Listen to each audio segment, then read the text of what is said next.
La historia es la memoria de los pueblos.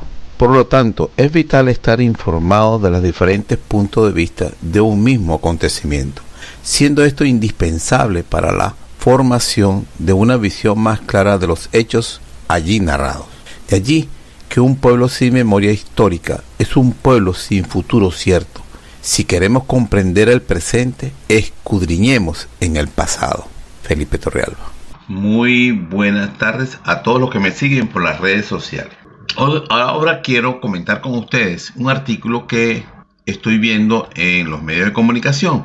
Un artículo que me parece muy importante porque ya yo lo había comentado antes sobre, hace bastante tiempo, incluso por el canal de Venezuela Heroica en la plataforma Celo, donde hablaba de lo que estaba ocurriendo en Colombia. Colombia es un país vecino de Venezuela, con lo cual tenemos muchas dificultades y muchos problemas fronterizos y de políticas que no viene de la época en que llegó Chávez. Eso viene de la guerra de independencia, de los tiempos en que nos independizamos de España. Por producto, pues, en cierta forma, de las dos visiones que tenían los políticos neogranadinos y los políticos de Venezuela, de la época de Venezuela.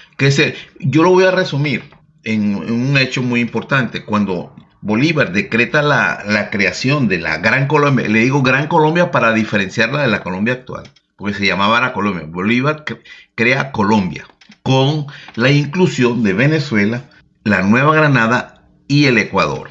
Que eso fue un decreto de Bolívar de que esas tres naciones iban a estar unidas en contra de la opresión del Imperio Español, aunque de hecho no estaba ninguna de las tres patrias, vamos a decir, de las tres provincias españolas o posesiones españolas estaban liberadas. Entonces, cuando se termina la guerra de independencia, que ya podríamos decir que entonces había que entrar en la creación real de hecho y de derecho, la creación real de la República de Colombia, en la época creada por el libertador Simón Bolívar. Entonces tenían que reunirse para escoger el modelo de país. Los colombianos, al principio Santander estaba de acuerdo con el gobierno central de Bolívar, en la visión que tenía Bolívar de un gobierno central. Y unas provincias, así era que se llamaba antes, se iban a dividir en los diferentes estados de lo que era Venezuela, la Capitanía General de Venezuela, la Nueva Granada y el Ecuador. La visión que tenía Santander al principio apoyó esa, pero después, cuando estábamos en el Congreso de Ocaña, que era cuando se iba todos los delegados de los diputados, para decirle de esta manera, delegados de Venezuela, de la Nueva Granada y de Ecuador, se iban a reunir para crear el modelo de Congreso y de Estado. Entonces los colombianos plantearon el modelo federal, que es el modelo de Estados Unidos, que cada estado conserva cierta autonomía jurídica, legal, de administración, y cuenta con un estado, federal, con una estructura federal para las cuestiones de las relaciones exteriores y la coordinación entre los estados. Eso permitiría, por ejemplo, que la Nueva Granada tuviera ciertas, era lógico, pues, todas las posesiones españolas se habían desarrollado por separado y se tenían que crear ciertas, culturas regionales, de esta manera, aunque teníamos el mismo idioma, aunque teníamos el mismo amo y la misma, proyección geopolítica que tenía España ahí, pero cada región se iba desarrollando con ciertas características que eran diferentes. Sí, como es diferente el pueblo venezolano, lo es el neogranadino y lo es el ecuatoriano, y eso lo podemos ver hoy en día, que todavía se conservan esas diferencias, socioculturales, que no son muy marcadas en ciertos puntos, pero sí podían dar, ciertas divisiones distintas de lo que se consideraba que debía ser la nueva república. Entonces Santander estaba de acuerdo con la parte gobierno federal, que la Nueva Granada conservara cierta autonomía, Venezuela cierta autonomía, y el Ecuador, y había un gobierno federal. Entonces eso hizo que se diera el traste en esa ocasión. No todos los delegados llegaron y no se pusieron de acuerdo los que estaban presentes. Bolívar en ese momento para evitar la disolución del Estado, o de lo que era la formación de ese Estado, se declara dictador y empieza a gobernar como una dictadura. De ahí se genera la justificación de los neogranadinos de intentar asesinarlo o apartarlo o apresarlo como quisieran. El caso es que no solamente lo hacen con el Libertador, sino que le matan a uno que podía sustituirlo, que es Antonio José de Sucre, que era alguien que ya había creado un estado, que era el Estado boliviano, que había gobernado cierto tiempo allí, y que entonces podría ser el sustituto de Bolívar. Entonces a ese se lo asesina y el Libertador se intenta asesinar. Esa es la historia entre los dos países. Bueno, después de ahí ya eso, digamos, transcurrió, nos separamos, cada quien cogió por su lado. Pero ¿qué ocurre con Colombia? Colombia, que por cierto, esto lo tengo que aclarar para que la gente sepa. Cuando nos dividimos, se disuelve la Gran Colombia, para que sepan que es por la diferencia, o la Colombia del Libertador. Venezuela asume el nombre de Venezuela, Ecuador de Ecuador, y los neogranadinos, porque así se llamaba el nuevo reino de Nueva Granada, los neogranadinos asumen el nombre de Cundinamarca como estado. 30 años después, en 1864, retoman el nombre de Colombia, que no les pertenecía. Y por eso que se llaman Colombia, pero ellos al principio se llamaban Cundinamarca. Es una cosa que es muy importante porque ni los propios colombianos lo saben o se los ocultan realmente. Bueno, entonces cuando Colombia siempre ha estado, diríamos, imitando un poco la estructura de cómo funciona pues el Estado de los Estados Unidos. Aunque no en función, eso no se logró. Hay un Estado todopoderoso, federal, y todo el mundo obedece a ese poderoso presidente y Congreso. Por supuesto, siempre en manos de una oligarquía que viene de la colonia. Nunca ha gobernado alguien que provenga del pueblo. Uribe, que no es de sangre azul, pero tampoco es del pueblo, yo lo catalogo siempre como el caporal. La oligarquía, los miembros de la oligarquía estaban un poquito cansados o quemados o como quieran y decidieron vamos a poner este caporal por un tiempo y pusieron al caporal de Uribe, que no proviene de familias oligárquicas, pero la gente después retomó su control, como fue con Santos y como es con el Duque, ¿no? O alguien por ahí que viene y lo acomodan para eso. Pero los que están preparando siempre vienen de esa oligarquía. Bueno, el caso es que Uribe, que saben que tiene unas vinculaciones con Pablo Escobar que surgen de la propia investigación de los Estados Unidos, no es un invento. Habla de los vínculos de este señor con Pablo Escobar. Y entonces, simplemente, él, me imagino que para evitar la extradición, para evitarse problemas, entonces es un incondicional y consigue un tratado de libre comercio. Y lo primero que yo le dije a uno de los que estaba con nosotros ahí conversando, un colombiano, que a veces no entendía de lo que ocurría en su propio país, en Colombia, en este momento está ocurriendo lo mismo que le está pasando a Venezuela.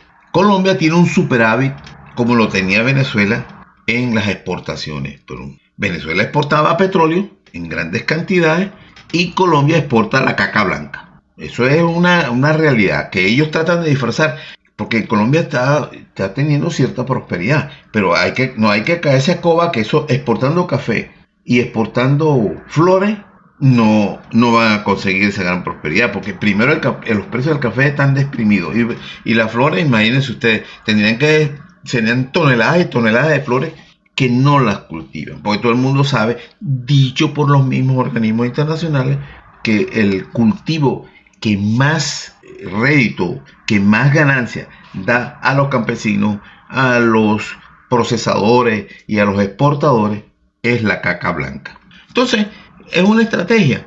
A Venezuela, cuando Venezuela, el señor Carlos Andrés Pérez, un colombiano, como si un jonrón que nos metieron a nosotros, nos pusieron a un colombiano como presidente de Venezuela, por los vínculos pues que ahí existen entre Venezuela y Colombia, que facilita eso.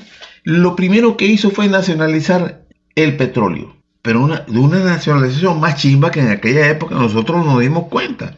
Porque se nacionaliza el petróleo, nosotros empezamos a asumir los riesgos de la exploración, de la extracción y del procesamiento para poner eso en un barco. Entonces, pero nosotros no teníamos la comercialización internacional, y donde estaba una gran parte de las ganancias. No solamente eso, sino que tú podías vender petróleo, lo llevabas a cualquier sitio, en tus propios barcos, te ganas todo eso.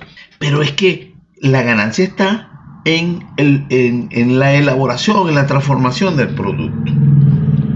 ¿Qué pasó con el tiempo?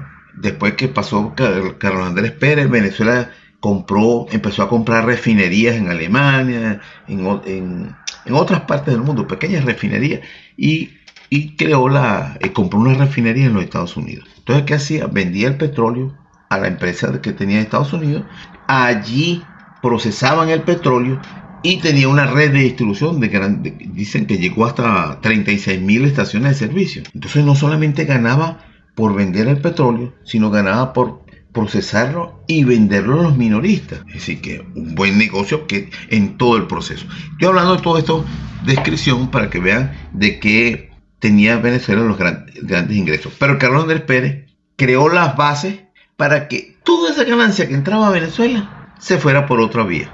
Es decir, tuviera un desaguadero. Porque esa es la forma en que controlan a las naciones que cuentan con líderes que solamente son capaces de ver lo inmediato, lo de ahora, no tienen visión futura. ¿Y qué pasó?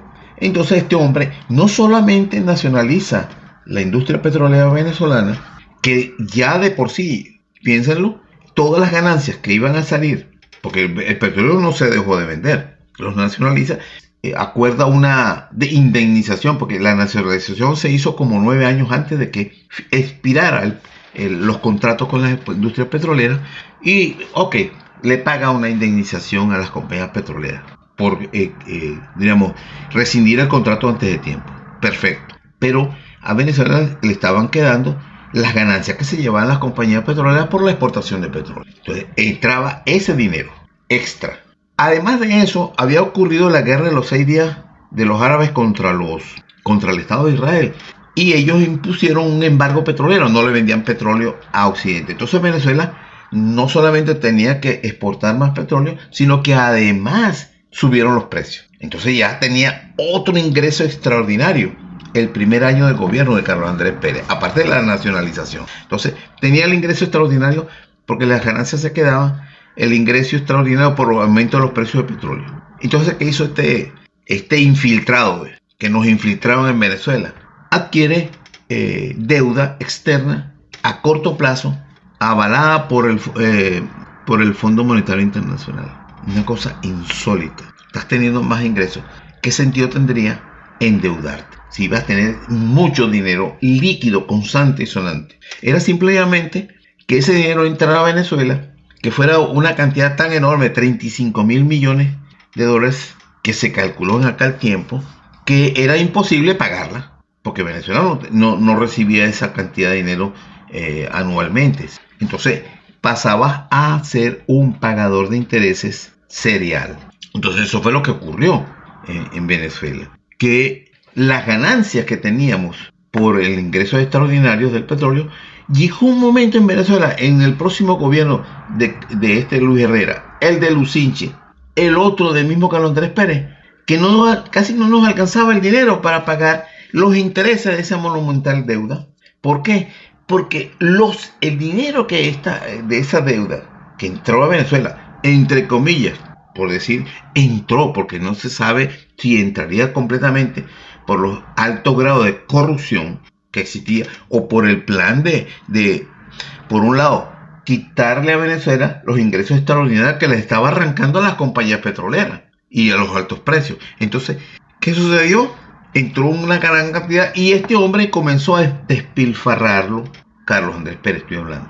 Cuando llega Luis Herrera, me acuerdo yo que el tipo dice, cuando recibe la presidencia, recibo un país hipotecado, en ruina.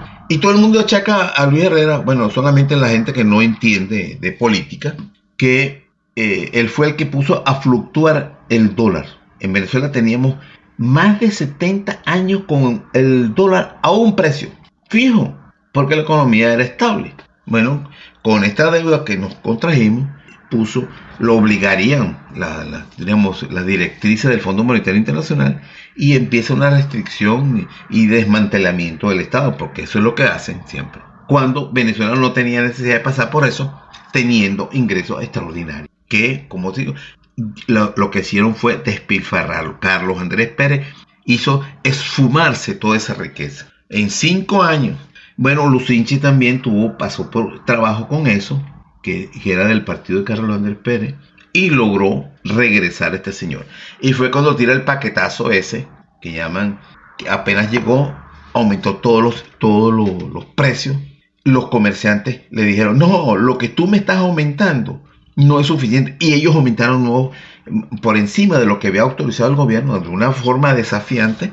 Y fue cuando se le presentó el Caracazo en Venezuela, que fue esa represión criminal contra todo el mundo que salió a protestar y a saquear los negocios. Ahí aparece Chávez, estamos hablando ya del año 92, y eso es otra historia. Bueno, entonces, cuando yo estoy analizando todo esto, cómo hacen que los gobiernos nunca, o las naciones, hablo de Latinoamérica, y las africanas me imagino, cuando tienen la oportunidad de ser autosuficientes, de tener suficientes ingresos, de ser una nación próspera, como se venía dando con Marcos Pérez Jiménez, en 10 años empezó a despegar Venezuela de ser una nación autosuficiente de gran prosperidad.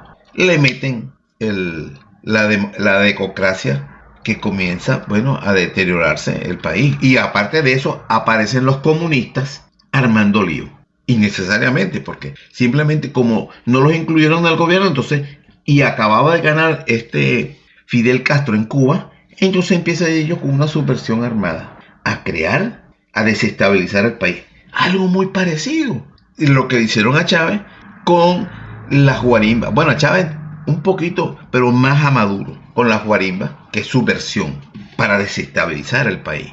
Y esa desestabilización lleva al país a tener que acudir a préstamos, a tener que endeudarse, a tener que depender de organismos internacionales.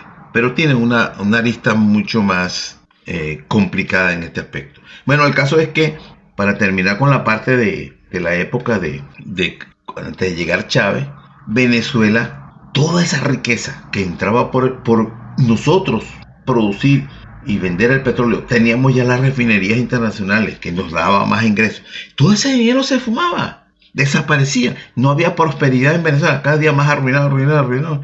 Entonces uno dice, este mismo modelo se lo están aplicando a los colombianos. ¿Por qué digo esto? Porque Colombia siempre, escúchenlo bien, siempre dependió en gran parte de Venezuela, en cuestiones de electrodomésticos, en gasolina, ese tipo. Siempre de Venezuela iba todos esos productos para Colombia, que se vendían más barato en Venezuela y migraban hacia allá. Y ellos siempre han sido grandes productores agrícolas y pecuarios. Colombia se autoabastecía y también podía exportar, no en grandes cantidades, pero no podían decir que dependían de eso. Cuando firman el tratado ese de libre comercio, que yo me pongo a analizarlo en ese tiempo, lo primero que se ve es que empieza a inundarse de productos, digamos, elaborados en Europa y en Estados Unidos, y dije, esto va a ocasionar, porque es así, siempre lo hacen así, inundan el mercado de productos que compiten con los precios locales, siempre. Mire, eso siempre, cuando hay un tratado de libre comercio de naciones como, por ejemplo, de México para abajo, en los países africanos, en los países asiáticos, que vienen de Europa o que vienen de Estados Unidos, de estas grandes potencias, incluso ya podríamos decir China, lo que pasa es que tiene los precios muy bajos. Lo que hacen es quebrar a los pequeños productores de esas naciones. Y si se autoabastecían, si tenían su producción nacional, podía cubrir el consumo interno. Cuando entran estas importaciones, entran con precios bien bajos para quebrar, destruir la producción nacional. Entonces, ¿qué comenzaron? Se empezó a ver que los productores empezaron a perder terreno, pero perdían terreno los que producían comida y los que producían ganado, aves, todo ese tipo de cosas, ¿no? Y expandían la producción de caca era la época, pues estamos hablando de 3, 4 años atrás, que es cuando se firma, 4 o 5 años, más o menos cuando se firma el Tratado de Libre Comercio. Entonces digo yo, mira, ya ustedes van a ver lo que va a ocurrir con la agricultura colombiana, que producía, repito, se autoabastecía. Aquí tengo el artículo de toda esta historia anterior es para entender cuál es el verdadero propósito de este hecho, digamos que de la geopolítica de la dominación de las megacorporaciones. Esto no beneficia la importación de alimentos para Colombia, la importación que hizo Chávez, Venezuela llega un momento, también volvemos al punto, que ahí es donde está la similitud. Llega Chávez, los precios del petróleo están bajos, de repente se disparan los precios del petróleo a 140, 160. Venezuela llegó a más o menos como a 100, 110 por allí. Y empieza a entrar una bola de dinero gigantesca. ¿Y qué hace Chávez?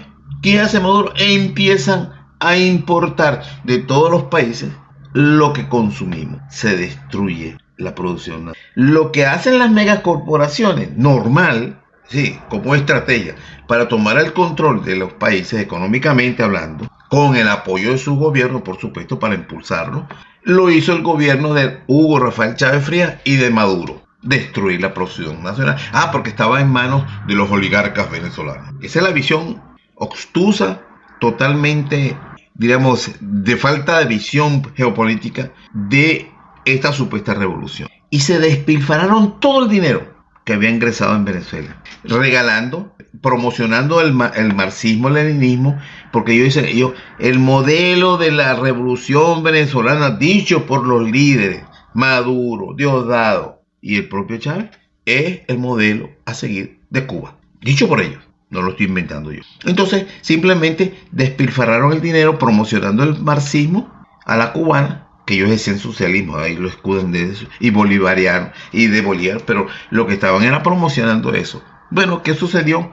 Ese despilfarro de dinero no crearon las bases, porque Chávez y Maduro pensaban que iban a seguir vendiendo petróleo a los Estados Unidos, y mientras los llamaban el imperio contraataca, el imperio criminal, el imperio de todo, y ellos iban a pensar que iban a seguir con esa, digamos, estrategia de demonizar a los Estados Unidos, cuando el petróleo a quien se lo vendían eran empresas privadas, pero demonizando al Estado, a los Estados Unidos, ellos se iban a quedar de brazos cruzados eternamente. Bueno, esta es la situación que está viviendo Venezuela, en donde los únicos que van a aprovecharse, si llegara al caso de tomar el control de Venezuela, van a ser las corporaciones que van a proveer de alimentos, que van a proveer de vestidos, que van a proveer de vehículos, que van a proveer de poder explotar, digamos, reiniciar pues la industria petrolera venezolana. A Colombia le están haciendo lo mismo, pero como la exportación de ellos es la caca blanca, y lo que tiene inmenso, ustedes saben, pues se han visto en muchas películas los inmensos ingresos que debe tener Colombia con la exportación de su porquería. Entonces, tiene un superávit, tiene mucho dinero. Bueno, entonces el Tratado de Libre Comercio es para que compren en el exterior lo que producen. Entonces, miren lo que dice el artículo. Miren toda esta vuelta que he tenido que dar para que se entienda cómo se maneja la geopolítica internacional. El control de la riqueza. Eso no es una prerrogativa del presidente de los Estados Unidos. Ellos colaboran con las corporaciones, son empleados de las corporaciones, benefician a las megacorporaciones y no, en realidad, el Estado como nación no recibe esos beneficios. Miren, un solo ejemplo, todos los aranceles que le ha aplicado el señor Trump a China de las importaciones. Si algo costaba antes $1 y le mete el 35% de arancel extra, el chino va a seguir importando a los Estados Unidos, pero entonces ahora se los va a vender en $3. Entonces, ¿quién está pagando eso? ¿El gobierno federal? No. Eso, China pagará por ese aumento de los aranceles, pero quien lo está pagando es el consumidor. Usted puede ver hoy en día en los Estados Unidos los grandes almacenes que importan de China, estanterías vacías. No hay sustituto. En Estados Unidos no se sustituye con producción nacional lo que se importa de China. ¿Por qué? Lo que producen en China lo producen las empresas norteamericanas. Pero te vea la locura. Tú le estás poniendo aranceles a lo que se importa de China, que fabrican los chinos a las empresas de en los Estados Unidos, que lo van a importar a Estados Unidos y a otras partes del mundo. Pero ellos son los que lo reciben, lo mandan a los Estados Unidos. Entonces es una locura, pues. Ok, con Colombia. Colombia tiene una producción agrícola, como digo, siempre ha tenido una gran producción agrícola, siempre. Ahora, en este caso, esto es un ejemplo de lo que está ocurriendo. Esto no es el único producto. Esto se llama así. ¿Qué cocina detrás del reto viral del Papa Challenger? Hasta el nombre lo pone ese anglicismo aquí, en Colombia. Las fotos de los platos que pueden cocinarse con las papas se han mezclado a las redes con la grave situación que padecen los pequeños productores de papas. Es bien conocida la papa colombiana, que tú te la puedes comer con concha. Es un tipo de papa que hay allá. Si bien el Papa Challenger es nuevo reto viral que ha llegado a las redes y a las cocinas de Colombia para promover el consumo de este tubérculo de origen andino, la razón de la cual está creando un desafío a denunciar la grave situación que atraviesan los productores colombianos con respecto a las importaciones. Las imágenes que se han difundido en las redes, en las que aprecian diferentes platos que pueden apreciarse como la comida básica, pues, de los colombianos, contrasta con las de los campesinos que han tenido que salir a las autopistas a vender sus cosechas ante el desplome de los precios. Las importaciones siempre hacen eso, bajan los precios para acabar con la producción nacional y después entonces suben los precios para recuperar lo que han perdido, pero ya no tienen competencia. Eso lo pueden hacer las megacorporaciones, no los pequeños productos. Esa es la estrategia de lo que se conoce, pues, como la desestabilización económica, la ruina económica de la producción nacional. Eso está ocurriendo en el mundo entero, para que entren las megacorporaciones con sus productos, que lo sacan de las mismas naciones, pero de personas esclavas que trabajan para ellos, pues, por precios miserables. Las razones de esta crisis, bueno, también, discúlpeme, y hoy en día ya ni siquiera eso, porque la tecnología ha avanzado de tal manera que las maquinarias que siembran y recogen la cosecha, y que la riegan y la recogen y las procesan, ya se ha ido automatizando a un nivel tan grande que cada día se requiere menos campesinos para producir y más, ingenieros, pues, que manejen toda esa tecnología automatizada para producir alimentos. Las razones de esta crisis, que se ha agudizado con la pandemia, son atribuidas en varias causas, como la desinversión del sector privado colombiano a la importación de papas, fruto del Tratado de Libre Comercio que suscribió Colombia con Europa, especialmente con Europa, ¿no? En el rubro de la papa, y la falta de incentivos para la producción por parte del Estado de la producción nacional. Entonces, mira, para finalizar, yo recuerdo que hubo una vez en Venezuela que se creó como un instituto, en cierta forma autónomo, que decía: compra venezolano. Estoy hablando ya saliendo, apenas comenzando la democracia en Venezuela, por allá por el año 58. ¿En qué consistía eso? En evitar las importaciones, y que así elevaba la producción nacional porque tenía consumo. Muchachos, eso pasó, diríamos, como el segundo gobierno. Cuando llegó Carlos Andrés Pérez, eso desapareció rápido, porque había que comenzar con la política de importación, como pasó, pues. Venezuela tenía demasiado dinero, ¿para qué producir nacional si lo que venía del exterior era más barato? Eso lo está ocurriendo en Colombia. Y la única forma que yo, en mi estudio, en mis análisis, encuentran las naciones para evitar la ruina y la destrucción del Estado es el patriotismo. Comprar lo que producimos, y estimular la producción nacional, y poner aranceles a las importaciones para que sea mucho más cara. Tú quieres comerte unas papas que vengan de Europa, vas a tener que pagar 3 veces el precio. Quieres comer tu papa tradicional, que te produces tú en tu país, va a ser más económico. ¿Por qué? Porque no va a tener los costos que esta gente, cuando tú liberas las importaciones con los tratados, te pueden poner por un tiempo esos productos importados por debajo del precio de la producción nacional, para quebrar. Esto es la explicación que yo quería dar con esto. Bueno, este mundo de protección con aranceles de las importaciones está siendo destruido a raíz de la creación del Organización Mundial de Comercio, en donde se desmantelan todos los impedimentos, todos los aranceles para las importaciones, para dejar de proteger la producción nacional. Fíjense bien, suena entonces extraño que Trump le ponga aranceles a las importaciones de China. Lo extraño está en que esas importaciones que vienen de China son compañías norteamericanas que producen en China, que no tienen las fábricas en los Estados Unidos. Es una cosa distinta. Los colombianos producen las papas, pero le están trayendo papas de Europa, que va a acabar con la producción nacional o con los productores nacionales. Fíjate que es una cosa distinta. En cambio, los inversionistas, los billonarios norteamericanos se van a China a producir y lo traen de importación. Destruyen la producción nacional, la acaban por producir en China, que producen más barato y producen en mayores cantidades. Bueno, la última. Los chinos, Trump les obligó a que tenían que comprar más alimentos en los Estados Unidos. Entonces ellos llegaron y se compraron toda la producción y las granjas de puercos. Se llevan los puercos a China, los sacrifican y luego exportan la carne ya procesada. Entonces, ¿cuál es el modelo que deben seguir los gobiernos, los estados?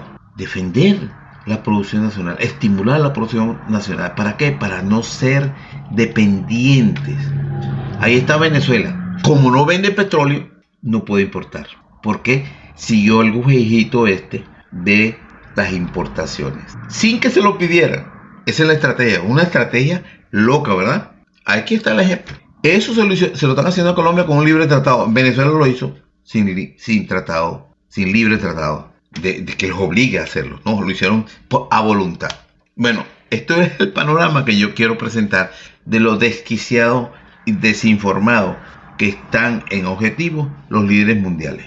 Y hablando terminando de hablar de la parte de México, que los mexicanos son la nación que tiene la mayor producción, un detalle, ¿no? La mayor producción agrícola, pecuaria y de bienes de América Latina. ¿Y qué está ocurriendo?